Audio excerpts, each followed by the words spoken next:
And you're watching Barnstable this morning. Joining me now is Town Clerk and Quirk. Thank you so much for joining us this morning. We have a lot to discuss because we have a big state primary coming up in September. Talk to me a little bit about some of your concerns leading up to the state primary. I know there's a big list going around with a lot of inactive voters. That's just one of your concerns. Absolutely. This list, I'm going to show it to you, is going to be out in every post office. Hopefully this afternoon I'll get to all the post offices.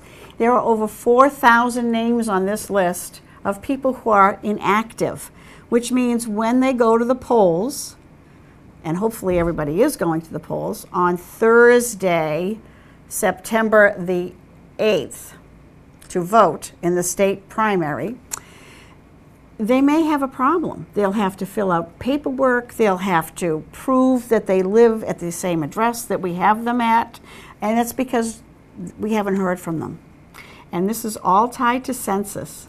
So even though people, maybe they did send their census back and it got lost in the mail, that's or they forgot to fill out their census. Yeah, people forget. Maybe it got lost in with a lot of their mail. That happens.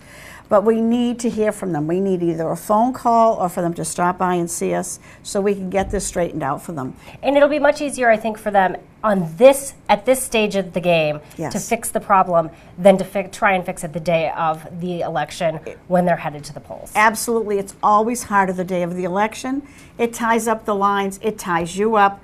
And if you don't vote in the state primary and then you go ahead to vote in the state election in November, where we're voting for president, we're voting for everything, there will be a tie-up because there'll be longer lines and it will cause a problem for you. Yeah, absolutely. Well, what can we do? So you said you're going to put these lists out at local post offices, so you can check that. You could also stop by, I think, the clerk's office. You'll have one on hand there. Absolutely. Check your voter status. If someone's watching and, can they call the clerk's office? Should they stop in? Oh, that's a good thought. They can always call us. We're always taking those phone calls. They also, if they have access to a website, they can go on their computer and do www.sec.state.ma.us. That's the Secretary of State's website. And on that website, they can find out if they're a voter, if they're inactive, where they vote, where the polling locations are. It's all there on the website. The other nice feature about this website is you can actually go in and do a voter registration card online. Wow. It's a big, big deal. It comes to us a few days later, goes through the Secretary of State's office first, and if we have any problems, then we do like to try and call you and see we couldn't take care of this because. But yeah, it's a great... Is that a recent development that you can actually apply to or register to vote online? Unless it hasn't even been around a year yet. So it's very recent, and it is a great tool for those folks who can't come into the office. They're working in another town, they're working in another state, but they live here and they really want to be in touch with us. It's a great way to do it. Great way to get younger voters in, I would think, too, because the younger generations are just used to doing everything online. They really are, and they're so good at it. Although every once in a while we'll have a new voter come in and we take their picture when they sign up to vote so they can put it up on Facebook or wherever they want to That's just exciting. Kind of announce, I'm now a voter. Yeah, that's an exciting stage in your life. Let's talk a little bit about absentee balloting. What happens if you're not going to be in town for that September 8th primary? Absolutely. We always do absentee balloting in our office or we'll mail them out to you. The requirement by law is that you fill out an application. If you send us a letter and you sign the letter, we'll take that as your application if you can't get in. If you are out and about and you stop in the office, we're going to start absentee balloting on Friday, this coming Friday. And hopefully we'll catch a lot of people who either for religious reasons or for the fact that they're out of state or they're ill, they can't get in. We're going to take care of you and get your ballot in there. A lot of people don't understand what happens then to that absentee ballot. And I think it's important that everybody understands that those ballots are counted on Election Day.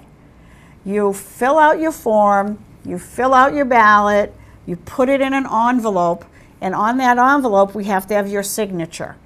That proves that it was you that did it, it's your ballot. Those ballots are sent on Election Day to the polling location where you would normally vote. Then it's opened by the warden, and they check your name off on the list just like you were standing there, and they put your ballot through the machine.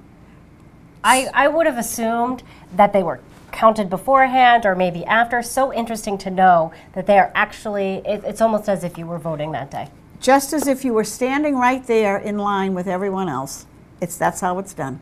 Wonderful. Is it tough to get that absentee ballot from you guys? So easy. And I'll tell you, a letter, give us a phone call, we'll send you an application. We can do it that way. We try to make it as easy and as seamless as possible for all of our voters, because it's important. We need your vote. It's your voice. When is the last day to register to vote in the September 8th primary? The last day to register to vote is Friday, August the 19th. The office will be open until 8 p.m. on that Friday to get everyone in that needs to fill out a voter application. If they can't do it online, there's all different ways. But if that's, we'll be there. We'll have people manning the office so that we can get your voter registration. Yeah, you guys actually stay late, open late a little bit on the last day to register to vote. Is that correct? Yes, we do. We stay open until 8 p.m. so that people have the opportunity, if they work or live in if they work in another town and they're coming back to the Cape and it's a long drive back, well, we'll be open until 8, so you can come in and see us. That's kind of awesome that you do that for everybody. Yes, that's part of what we do. And the other thing is that the absentee balloting will, as I said, we'll start doing that in the office on Friday, this coming Friday. But also, if you want to do an absentee ballot and you haven't gotten into us soon, you need to do it prior to the election, because the voting for absentee closes the day before the election. So if you haven't done it by noontime the day before, we close the office so that we can process all of this work and get it ready for the polls for the next day. Wonderful. Good to know. Now, this is an interesting primary because typically elections are held on Tuesdays, but this is going to be held on a Thursday. Talk to me a little bit about why that decision was made. The decision was made because we need to have 45 days in between the primary and the election, according to the state of Massachusetts. So they've pushed the calendar, so to speak, back so that we get those 45 days in. The 45 days falls on the Tuesday after the holiday, which is a tough day for a lot of folks. They may be on vacation. They may not even be home. So the Secretary of State's office made the determination that the best day to have the state primary would be Thursday, the 8th of September. All right, well, so everyone should notice that change this year, know when they're heading to the polls, and if they have any questions, contact your office. Absolutely. And just to let you know, too, we have, as I said, we have started receiving the absentee ballots. And if you are a United Independent Party person, your ballot is going to be blank. It is blank because there is no one running in that particular party. So, as you can see, there isn't a name on here. And the same is true of Green Rainbow. If you're in the Green Rainbow Party or in the United Independent Party, you're having blank ballots. And there's no one running in those parties. Well, this is an interesting time. I think this brings up an issue before I let you go. When you are, whether or not you're enrolled in a party, how does that work in Massachusetts? So unenrolled voters, are they able to select any party? Any ballot. They can select any ballot they like. The Democrats have to have a Democratic ballot. The Republicans have to have a Republican ballot. The Green Rainbow have to have a Green Rainbow ballot. And if I'm United Independent, I have to have a United Independent ballot. So the unenrolled are really the only ones that have free range. They can pick any ballot they want. Now, let me ask you this. How does party status work? So if you pull a ballot, does that then enroll you in that party? Oh, no, it does not.